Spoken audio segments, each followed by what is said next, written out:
اور اس ہستی کے کہ جس کے بارے میں رسول اللہ صلی اللہ علیہ وسلم نے فرمایا یہ محدث ہے، محدث نہیں محدث، جس کی زبان سے صرف حق ہی جاری ہوتا ہے، جس کی زبان سے صرف سچ ہی جاری ہوتا ہے، جو ایسی گفتگو کرتا ہے کہ جب وہ گفتگو کرے اللہ تعالیٰ آسمان سے تائید نازل فرما دے، جب وہ چاہے کہ امہات المومنین چاہے مائیں ہیں چاہے ابدی محرم ہیں لیکن ان کا پردہ بھی ہونا چاہیے تو اللہ آسمان سے پردے کی آیتیں نازل کر دے، جب وہ چاہے کہ مقام ابراہیم کو مصلی ہونا چاہیے اللہ آسمان سے آیتیں نازل کر دے۔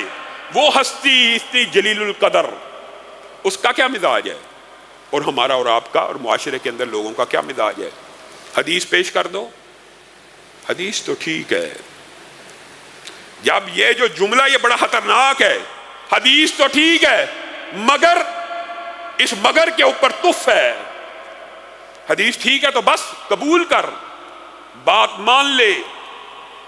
یہی صحابہ کا مزاج ہے اور یہی امت کا مزاج ہونا چاہیے۔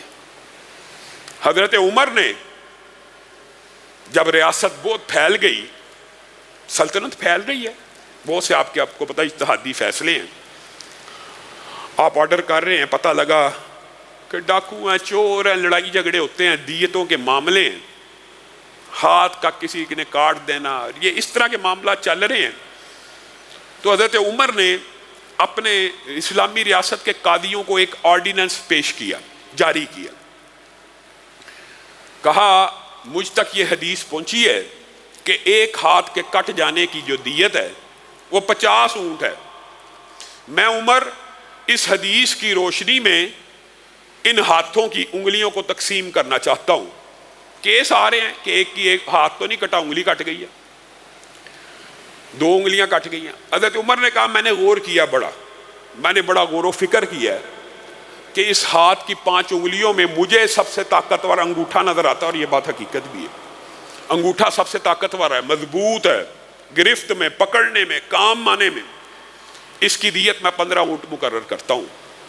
انگوٹھے کے بعد جو 2 انگلیاں پے در پہ آ رہی ہیں ان کی دیت میں 10 اونٹ مقرر کرتا ہوں، یہ قوت و طاقت میں تقریباً برابر ہیں، اگرچہ انگوٹھے سے کچھ کم ہے، اس کے بعد والی انگلی وہ کافی کمزور ہے، سب سے چھوٹی انگلی سے تو بہتر ہے، اس کی دیت میں 9 اونٹ مقرر کرتا ہوں، اور آخری انگلی جو سب سے چھوٹی ہے، قوت و طاقت میں بھی اور کام آنے میں بھی سب سے کمزور ہے، اس کی اگر کسی کی انگلی کٹ جائے اس کی دیت 6 اونٹ۔ اونٹ کتنے بنائے؟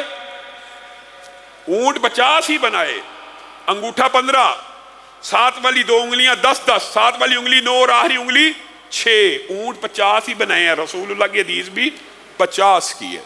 آرڈیننس جا رہے ہیں، قدرتی بات ہے، مصر کے قاضی کے پاس، چیف جسٹس کے پاس جب یہ آرڈر پہنچا، اس نے عدالت میں پڑھ کے سنایا کہ آج کے بعد ریاست کا قانون یہ ہوگا۔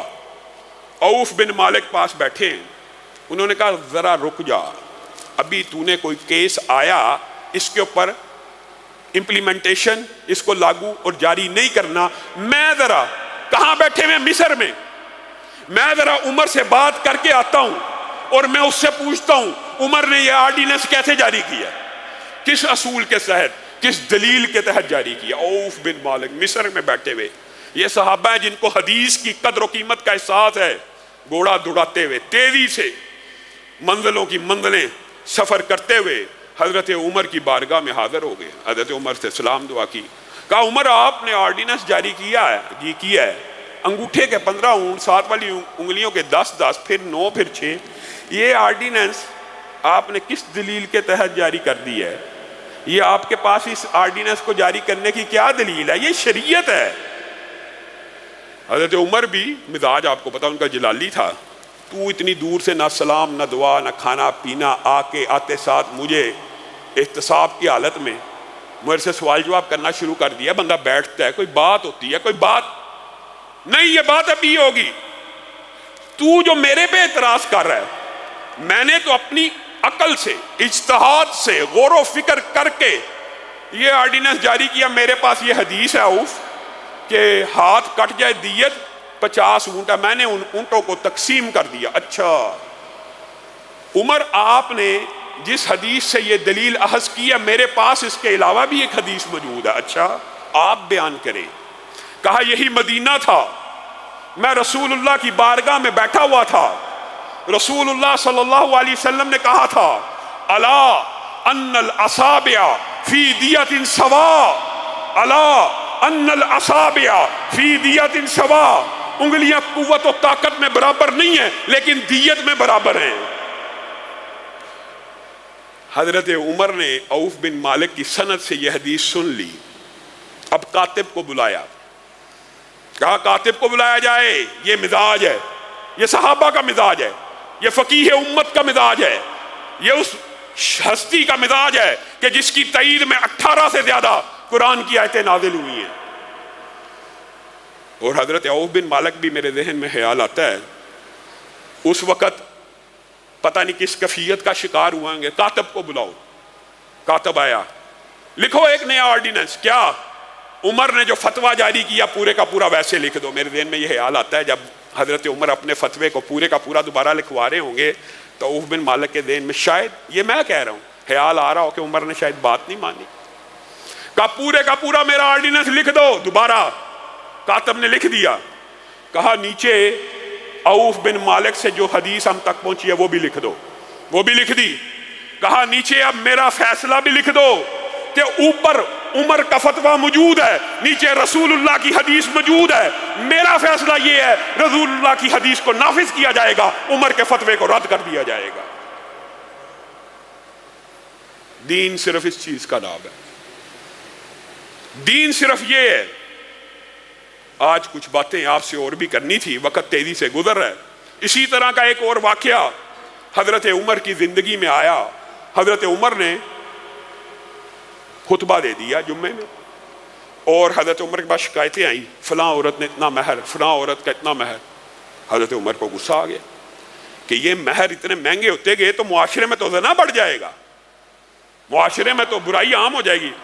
حضرت عمر نے ٹھیک ٹھاک عورتوں کی سرزنش کی اور کہا جو مہور ہے نساء کے، ان کو اتنا غالی مت کرو، ان کو اتنا مہنگا مت کرو، میں عمر اتنے اتنے درہم، بعض روایات میں 400 درہم تک مقرر کرتا ہوں، اس سے اوپر کوئی عورت اپنا مہر مقرر نہ کرے۔ حضرت عمر منبر سے اترے، ایک قریشی خاتون ہے، انہوں نے کہا عمر آپ نے قرآن نہیں پڑھا ہے؟ کون کہہ رہا ہے؟ ایک عام عورت قریش کی۔ کس کو کہہ رہی ہے؟ فقیہ دورہ کو۔ آپ نے قرآن نہیں پڑھا ہے؟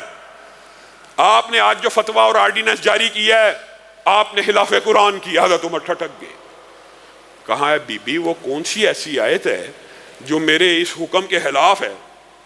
کہا وَآتَيْتُمْ إِحْدَاهُنَّ قِنْطَارًا، قرآن پاک میں اللہ تعالیٰ نے کہا اگر خزانہ بھی عورت کو دے دے، تو کہتا ہے 400 درہم۔ آپ عورتوں کے مہر کے اوپر روک ڈالنا چاہتے ہیں، جبکہ اللہ تو کہتا ہے چاہے خزانہ بھی مہر ہو مقرر کیا جا سکتا ہے۔ حضرت عمر نے کیا کہا؟ اڑ گئے، زید بن علی۔ حضرت عمر اسی وقت منبر پہ چڑھے، سبحان اللہ، یہ منہج ہے۔ اعلان کیا سب کے سامنے، عمر کو ٹھوکر لگی، عمر نے غلطی کی، اس قریشی عورت نے سچ فرمایا، میرے فتوے کو مسترد کیا جائے، قرآن پاک کو نافذ کر دیا جائے۔ اور ساتھ میں ایک پیار بھرے انداز میں جملہ بھی کہا، عمر کیا دور آ گیا کہ مدینہ کی قریشی عورتیں تیرے سے زیادہ قرآن جاننا شروع ہو گئی۔ یہ صحابہ کا مزاج ہے، رسول اللہ کی حدیث اور قرآن کی آیات کے سامنے سر تسلیم خم۔